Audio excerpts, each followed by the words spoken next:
bagong giyera sa Middle East. Ayun, no? Napasabog na kami dito. Sobrang lapit namin. Oh my God! Natakot ako kasi talagang ang lakas po halos dumagundong po talaga yung buong bahay. Inisip ko po na katapusan ko na talaga. Doon tayo.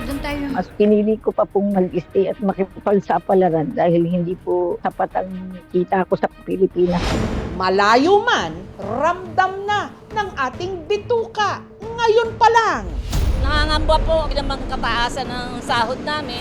Mga Iranian na narito sa Pilipinas, kamustahin natin. All of you, your families back home, tama ba? I haven't heard from them ever since Saturday. There's no internet connection. It's cut off. We've been asking for help, but nobody responds.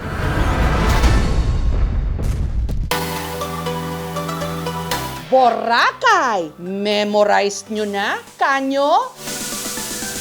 Eto, napakarami pa palang tagong paraiso. Hindi siya maingay. As trentahin, mas gugustuhin natin yung nakakawala yung stress. Masarap pakinggan yung yung alon, yung nature. Similar siya sa Boracay, yung view maganda. Ang difference lang siguro is less crowded. For me, it's the best experience in my life.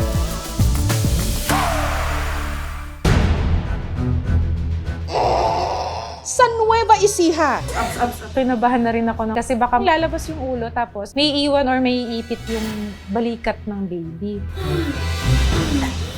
may sanggol na ipinanganak na heavy gut.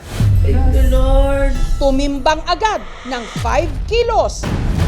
Simbigat ng 4-month-old na baby. Ganito pala 5 kilo.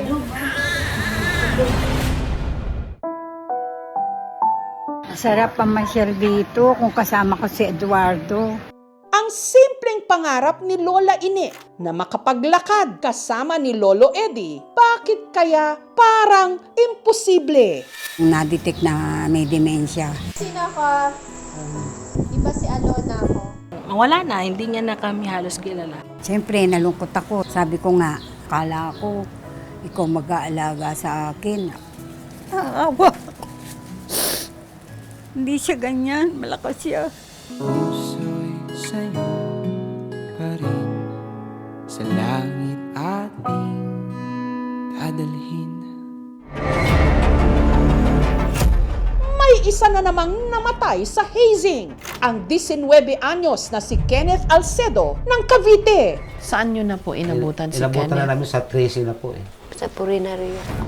Dito parte ko sa Narot Canal na nabungi na. Tapos yung dito, Yung mga kuko? sinipit ng flies. Yung masigla na parte ng anak ko, nilagyan daw ng sili. Napaka-brutal naman ho nitong ginawa nila. Matagal nang may batas laban sa hazing. Bakit patuloy pa rin itong nangyayari? Anak mo, makita mo ganun. Parang talo pa ikaw na pinatay. Sakit.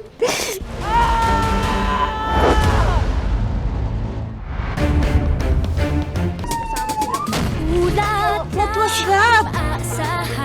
Ito ang Tacloban na dinatnan namin. Isang masamang panaginip. I survived! Ang ganda ng driver ko. Hindi ako makapaniwala. Ang ganda ng ngipin. Ako po ang inyong kapuso. You're also sweet. Mabuhay from the Philippines!